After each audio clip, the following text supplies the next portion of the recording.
All right, so whether in the mood for a good rom-com or maybe looking for a good period piece, there are several options to see at the movies. So Michael Cook's here to talk about Last Christmas and Midway.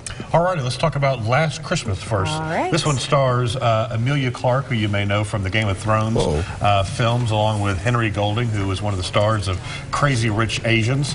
Here, it's set in 2017. Emilia Clarke is a young woman whose family immigrated from Yugoslavia, and her life is just frankly a wreck. She's a mess. She works in a Christmas store that's open year-round. Michelle Yeoh plays her boss in that place. She stays out too late. She drinks too much.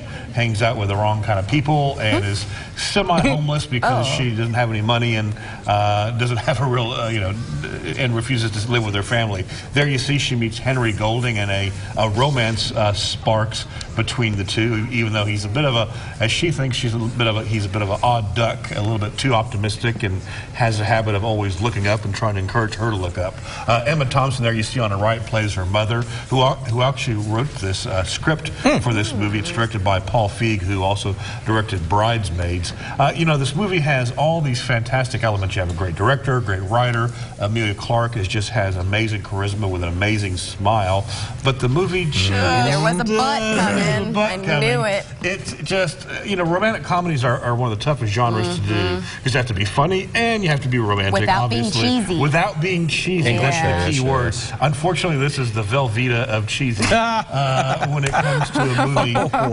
And it just doesn't, there's so much they try to cram in terms of Brexit subplot and immigrants, and the young lady Emilia Clarke's health is not great in the movie, and there's a twist at the end that just takes you aback that you may or may not like. So I give this movie a 6 out of 10. I will say I hope Emilia Clarke does movies like this, because she has a good style for it, but this one was not the vehicle for her. It kind of looks like a cross between Elf and Crazy Rich Asians. Yeah, that's good marketing employ there. So the next movie to talk about is called Midway. It's based on the true story of the World War II battle in the Pacific between the U.S. and the Japanese. It has numerous people that you would recognize from movies, as Woody Harrelson as an admiral, has Patrick Wilson, Nick Jonas, Ed Skrein. He was in one of the Deadpool movies.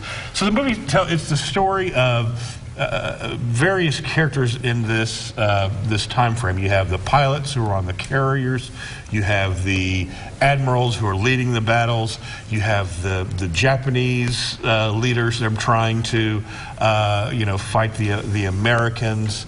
There, of course, is lots of shooting between airplanes, between battles. This movie, though, is also just... Here it comes. Again, just rife with horrible writing. There's one scene where the American is dropping a bomb on a carrier, and he yells, "This is for Pearl Harbor." Is that really the best line you can come up with? It's like all the characters are tropes. Like here's the cowboy pilot who doesn't follow the rules, but he's got a heart of gold. Tom Cruise played that part. Exactly. Tom Cruise was unavailable because he's doing Top Gun 2 literally right now. And all the other characters were just so wooden, and the dialogue was so cheesy, and the CGI it just doesn't work. It's just too much. You can just feel like you're in a computer simulation at times. When watching this movie, you felt like it was made for the overseas audiences who the dialogue didn't have to be great, just have a lot of explosions and a lot of action. This movie, I'd say skip it. I give it a 4 out of 10. Wow. So even all the tens and tens of millions spent, you haven't given a 4 in a long time. I don't know if you've given a 4 since I've been here. If you've seen Pearl Harbor, you've already seen this movie. movie. So this is early November. In a couple weeks, Thanksgiving films come out. Then we'll start getting those higher numbers. I hope so. Yeah, I think we're starting to head into that Oscar season. So hopefully get some good ones. All right, thanks. Thank you. Let's check in with Rand.